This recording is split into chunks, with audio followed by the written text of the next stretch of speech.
All right, let's talk about the sonnet. Now, I know what you might be thinking. Dusty old poetry, right?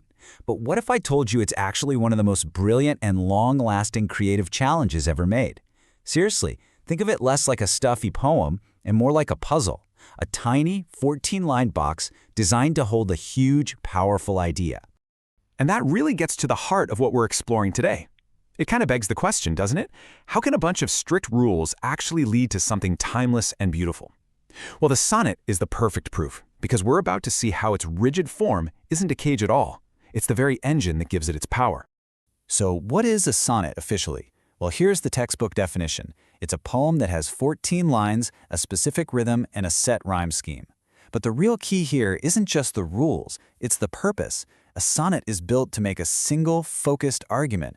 So it's not just describing a flower, it's more like a short, powerful piece of persuasion all wrapped up in verse. Okay, so how does this little poetic machine actually work? Let's pop the hood and take a look at the blueprint. We're going to break down the essential parts that make a sonnet, well, a sonnet. First things first, and this rule is the simplest and most absolute. A sonnet has 14 lines, always. Not 13, not 15, 14. That fixed length forces the poet to be incredibly economical and make every single word count. There's just no room for filler. Next up, we've got the rhythm. In English sonnets, this is pretty much always something called iambic pentameter. Now that sounds super technical, I know, but it's actually really natural. It just means each line has 5 pairs of syllables, a soft one, then a hard one. It creates this kind of heartbeat rhythm. Da-dum, da-dum, da-dum, da-dum, da-dum, da-dum. You've heard it a million times. Think of Shakespeare. Shall I compare thee to a summer's day? See? That rhythm is what makes it flow so smoothly off the tongue. And then there's the rhyme. Now, in a sonnet, rhyme is way more than just a pretty decoration at the end of a line. The rhyme scheme is structural. It's like the steel frame of a building. It organizes the poem into logical chunks, it guides you through the argument, and it even signals when the poet is about to make a turn in their thinking. It's doing some serious heavy lifting. Now, over the centuries, 2 main models of the sonnet really took over. You can think of them as the 2 titans of the form. You've got the original Italian model, which we call the Petrarchan sonnet, and then you've got its famous English cousin, the Shakespearean sonnet. And this chart here lays out the differences perfectly. So take a look at the structure. The Italian or Petrarchan sonnet is split into 2 parts, an 8-line section, the octave, and a 6-line section, the sestet. This setup is perfect for presenting a problem in the first part and then offering a solution in the second. But the Shakespearean model? It's different. It uses 3 4-line chunks, called quatrains, to build an idea piece by piece, and then it delivers this killer final thought in a snappy 2-line couplet at the end. They're just 2 completely different ways to build an argument. But here's something really cool that both forms share. It's a critical feature called the volta. Volta is Italian for turn, and that's literally what it is. It's the pivot point in the poem's argument.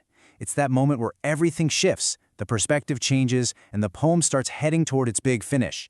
You could call it the aha moment of the sonnet. And where this turn happens really shows you the difference between the 2 styles. In a Petrarchan sonnet, the volta is a very clear break, a real snapping point, right between that 8th and 9th line. But in a Shakespearean sonnet, it's a little more flexible. The turn often happens right before that final 2-line couplet, setting it up for a dramatic conclusion. So, we've seen how it's built, all the nuts and bolts, but that brings us to the bigger question. Why? Why has this super specific 14-line form managed to stick around for over 700 years? I mean, that's incredible.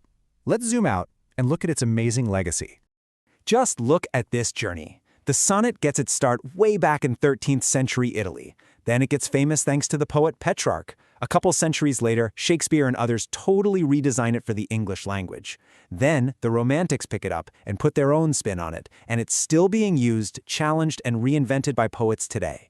Its ability to adapt is just astounding. And let's get one thing straight. Sonnets are not just for love poems. I mean, sure, they're great for that, but don't be fooled. That tight, argumentative structure makes the sonnet the perfect tool for tackling huge, complex subjects. Poets have used it to wrestle with everything from time and death, to beauty and art, to politics and religion. Some even use it to think about the act of writing a poem itself. It really is a tiny container for the biggest ideas we have. And at the end of the day, this is really the whole point. The sonnet is the ultimate proof that rules and structure don't kill creativity, they focus it. Those strict constraints force poets to be incredibly disciplined and find the most powerful, precise way to express an idea. And that beautiful tension between freedom and form is what has made it resonate for centuries. So that leaves us with one final thought. This ancient form has been used to explore courtly love, the nature of time, religious faith. But what about right now? What modern problems or technologies or ideas could we distill into this powerful 14-line box? The answer, of course, is just waiting for the next poet to write it.